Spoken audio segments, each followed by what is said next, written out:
नमस्कार, आपके साथ मैं हूं ऋतिक सविता। स्वागत है आपका SPN 9 न्यूज के इस खास प्रोग्राम में। जिस तरीके से उत्तर प्रदेश की सियासत में एक भूचाल आया है, मैनपुरी और खतौली को जीतने के बाद अखिलेश यादव के पास कॉन्फिडेंस बढ़ गया है। इसी को लेकर उत्तर प्रदेश निकाय चुनाव में अखिलेश यादव अपनी जड़ों को मजबूत कर रहे हैं और ये वायदा कर रहे हैं कि निकाय चुनाव में वही जीतेंगे। हालांकि अभी इलाहाबाद हाईकोर्ट ने जो है तारीखों की घोषणा नहीं की है, इसके बावजूद भी तैयारियां शुरू कर दी गई हैं। चंद्र शिवपाल तमाम रैलियां कर रहे हैं, इसके साथ अखिलेश यादव भी तमाम रैलियां कर रहे हैं। लेकिन सवाल ये खड़ा होता है कि मायावती, OP राजभर, जयंत चौधरी, इसके साथ चंद्रशेखर आजाद जो बार बार अखिलेश यादव के समर्थन में खड़े हो रहे हैं, क्या महागठबंधन की तैयारी चल रही है? देखिए, राजा भैया के गढ़ में जब चाचा शिवपाल पहुंचते हैं तो चाचा शिवपाल के पहुंचते ही राजा भैया कहते हैं कि आपका स्वागत है। वहीं चाचा शिवपाल भी राजा भैया की तारीफ करते हैं और कहते हैं कि कुंडा वासियों का बहुत बहुत स्वागत है। और कुंडा वासियों को जो राजा भैया ने तस्वीर दिखाई है वो कहीं ना कहीं कोई और सरकार नहीं दिखा सकती है। लेकिन आप समझ सकते हैं कि चाचा शिवपाल ने राजा भैया की तारीफ कर दी। वहीं चंद्रशेखर आजाद और जयंत चौधरी ने ये कह दिया था कि रामपुर में हम जश्न नहीं मनाएंगे। तो आप समझ सकते हैं कि जिस तरीके की तस्वीर बदलती हुई नजर आई, अब लग रहा है कि लोकसभा चुनाव की तैयारियां चल रही हैं। लोकसभा चुनाव की तैयारियों में जिस तरीके से छोटी छोटी पार्टियां अखिलेश यादव का साथ दे रही हैं, तो क्या अब लोकसभा चुनाव में तस्वीर बदलेगी? क्या अखिलेश यादव इस बार लोकसभा चुनाव में कुछ बड़ा करके दिखाएंगे? इसी मुद्दे को लेकर आज हम अपने न्यूज़ रूम में अपने सहयोगी से बात करेंगे। हमारे साथ अभी प्रज्ञा मैम मौजूद है, उनसे सवाल लेंगे। बहुत बहुत स्वागत है प्रज्ञा मैम आपका। जी देखिए, पहला सवाल ये उठता है कि मायावती को देख लो या जयंत चौधरी या चंद्रशेखर आजाद जो लगातार अखिलेश यादव की गुणगान कर रहे हैं। जयंत चौधरी ने तो ये भी कह दिया था कि भले ही हम जीते हैं लेकिन हम खुशियां नहीं मनाएंगे। तो आपको लगता है कि आने वाले समय में तमाम पार्टियां जो है अखिलेश यादव के साथ मिलकर लोकसभा चुनाव की तैयारियां करेंगी? जी बिल्कुल हो सकता है, क्योंकि देखिए जिस तरह से हम सभी ने देखा कि मैनपुरी उपचुनाव में एक बार फिर से डिम्पल यादव की जीत हुई और हम सभी जानते हैं कि कोई छोटी मोटी जीत नहीं थी, एक रिकॉर्ड तोड़ जीत हमने देखी।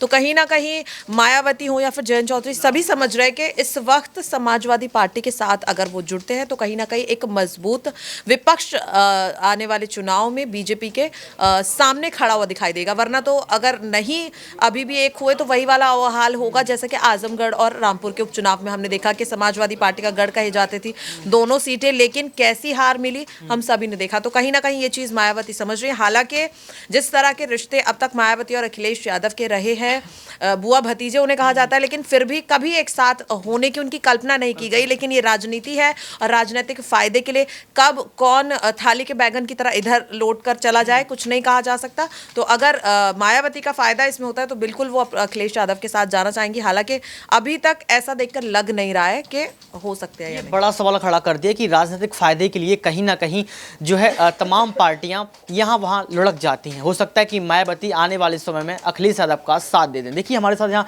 प्रांसी मैम मौजूद है, उनसे पूछेंगे कि अगर मायावती अखिलेश यादव, आप पैच ले लेना इसमें।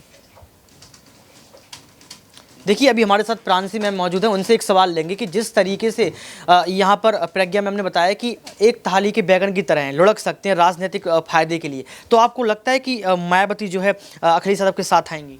देखिए, फिलहाल देखा जाए तो मायावती को लेकर ऐसा बिल्कुल नहीं कहा जा सकता है, क्योंकि मायावती ने साल 2024 को लेकर रणनीतियां बनाई है लोकसभा चुनाव को लेकर। तो फिलहाल देखा जाए ऐसी कोई भी आशंका नहीं है, क्योंकि सपा पर वह बार बार तंज कसती हुई नजर आ रही है, केंद्र सरकार पर भी। पूरे तौर पर देखा जाए साल 2019 में यहाँ पर चुनाव तो साथ में लड़े गए थे, महागठबंधन देखने को मिला था, लेकिन साल 2022 में सपा ने बसपा ने अलग अलग चुनाव लड़े। तो मुझे नहीं लगता कि सपा और बसपा का एक बार फिर से गठबंधन होगा। लेकिन जयंत चौधरी ने एक सवाल यहाँ पर ये खड़ा हो जाता है कि जयंत चौधरी ने एक बात कही थी कि हम जश्न नहीं मनाएंगे। जयंत चौधरी हो चाहे चंद्रशेखर आजाद हो, तमाम विपक्ष की जो छोटी छोटी पार्टियां हैं वो कहीं ना कहीं अखिलेश यादव का साथ देती हुई नजर आ रही हैं। तो आपको लगता है कि ये भी साथ नहीं देंगे क्या?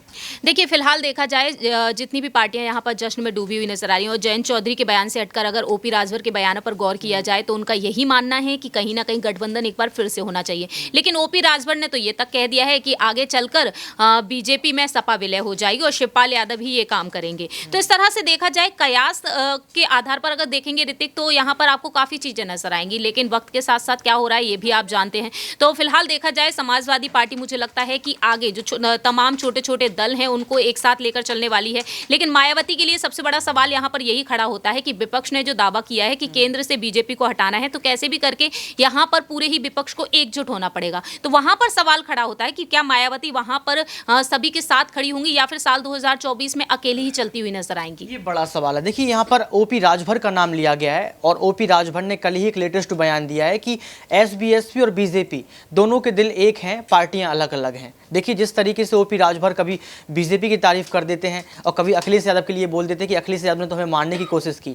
कल ही ओपी राजभर ने कह दिया है कि समाजवादी की मुखिया यानी कि अखिलेश यादव ने उत्तर प्रदेश में जो है गुंडा राज फैलाया। उन्होंने कहा कि जंगल राज फैलाया। लेकिन ये तो वक्त ही तय करेगा कि ओपी राजभर आएंगे कि नहीं आएंगे। अभी एक सवाल यहाँ पर अबरार से लेंगे कि किस तरीके से आपको लोकसभा चुनाव को देखते हुए जो 80 सीटें उत्तर प्रदेश में हैं, क्या ओपी राजभर जो बयान दे रहे हैं बीजेपी की तारीफ कर देते हैं? अभी जैसे कि मैम ने बताया कि जो मायावती हैं वो नहीं आ सकती, आशंका नहीं जताई जा रही है, लेकिन महागठबंधन की बात लगातार चर्चा में शुरू है। कैसे होगा ये महागठबंधन? देखिए जिस तरीके से ओपी राजभर का सियासी पूरा अगर उनका सफ़र देखें तो उन्होंने कई तरीके से जो है भारतीय जनता पार्टी के साथ भी गठबंधन किया और उनकी जो रणनीति वो यही है कि किसी भी सरकार में शामिल हों तो उनको एक बड़ा पद मिलना चाहिए और इसी रणनीति के तहत वो काम करते हैं। यही वजह रही कि विधानसभा चुनाव से पहले वो अखिलेश यादव का हाथ थामते हैं, क्योंकि उस समय उनको लग रहा था कि भारतीय जनता पार्टी की स्थिति सही नहीं है और सपा की वापसी हो सकती है। उसको लेकर के वापसी तो हुई, लेकिन नतीजे जब आए, जब नतीजे उनके पक्ष में नहीं दिखे, उसके बाद फौरन उन्होंने पलटी मार लिया और अखिलेश यादव के खिलाफ बयानबाजी जोरदार तरीके से उनके द्वारा की गई। तो ऐसे में कहा यही जा सकता है कि ओपी राजभर की जो सियासी विरासत है वो इस तरीके की रही है कि वो बीजेपी के भी साथ जा सकते हैं जब बीजेपी उन्हें कोई बड़ी एक तरीके से पद का वादा। उन्होंने बोल भी दिया है कि जो एसबीएसपी और बीजेपी दोनों एक दिल हैं, पार्टियां अलग अलग हैं। बिल्कुल इस तरीके की बातें जो है साबित होती है सही, क्योंकि खुद ओपी राजभर ने इस तरीके की बातों पर मुहर भी लगाया है, कई बार उनके साथ गठबंधन में रहकर मंत्री पद संभाला है। तो जाहिर सी बात है कि ये सारी बातें बिल्कुल सही कही जा रही, चाहे वो बीजेपी के नेताओं के द्वारा कहा जा रहा हो या फिर ओपी राजभर के द्वारा कहा जा रहा हो। हालांकि अखिलेश यादव की एक कोशिश ज़रूर है मैनपुरी सीट पर जीतने के बाद कि ऐसी छोटे छोटे क्षेत्रीय दलों को जो है गठबंधन का हिस्सा बनाया जा सके, ताकि उत्तर प्रदेश विधानसभा चुनाव जो होने वाले हैं आने वाले समय में उसमें भारतीय जनता पार्टी को सत्ता में आने से रोका जा सके। देखिए एक सवाल और लेंगे यहाँ पर कि आपने कहा कि जो क्षेत्रीय दल हैं छोटे छोटे, अगर वो गठबंधन करते हैं और महागठबंधन होता है तो आपको लगता है कि 80 में से बहुत सारी सीट जो है समाजवादी पार्टी ले लेगी? बिल्कुल, अगर ऐसी स्थिति बनती है तो जाहिर सी बात है कि बीजेपी जाहिर सी बात है कि दूसरी बार सत्ता में आई तो एंटी इनकम्बेंसी का भी एक फैक्टर ज़रूर होता है। तो अगर समाजवादी पार्टी के अध्यक्ष अखिलेश यादव इन तमाम मुद्दों को भुनाने में कामयाब रहते हैं और साथ ही राजा भैया, ओपी राजभर, पीस पार्टी जैसे जो क्षेत्रीय दल है उनको अगर अपने साथ मिला पाते हैं तो एक माहौल ज़रूर बनेगा बीजेपी के खिलाफ और हो सकता है कि जनता भी उस पर मोहर लगाती नजर आए। देखिए ये बड़ा सवाल यहाँ पर खड़ा हो गया है कि जो छोटे छोटे क्षेत्रीय दल हैं, छोटी छोटी विपक्ष की पार्टियां हैं, जिस तरीके से अखिलेश यादव का गुणगान करने लगती हैं, ओपी राजभर कभी अखिलेश का हाथ थाम लेते हैं तो कभी ओपी राजभर जो है अखिलेश की बुराई कर देते, कहते जंगल राज आ गया है। तो ये समझना होगा कि जो लोकसभा चुनाव नज़दीक हैं, 2024 आने वाली है, 23 के बाद 24 लगेगी, लेकिन आप ये समझ सकते हैं कि जो राजनीतिक पार्टियाँ अपनी खीर भुनाने में लगी हैं वो लगातार ये कह रही हैं कि हम महागठबंधन करके सरकार बना लेंगे। तो सवाल ये खड़ा हो जाता है कि क्या सच में जो क्षेत्रीय दल में वो इतनी कमज़ोर हैं? लेकिन ये तो समय ही तय करेगा कि कौन सी पार्टियां अखिलेश यादव के साथ गठबंधन करेंगी। आज के लिए सिर्फ इतना ही। देखते रहिए SPN9 न्यूज़।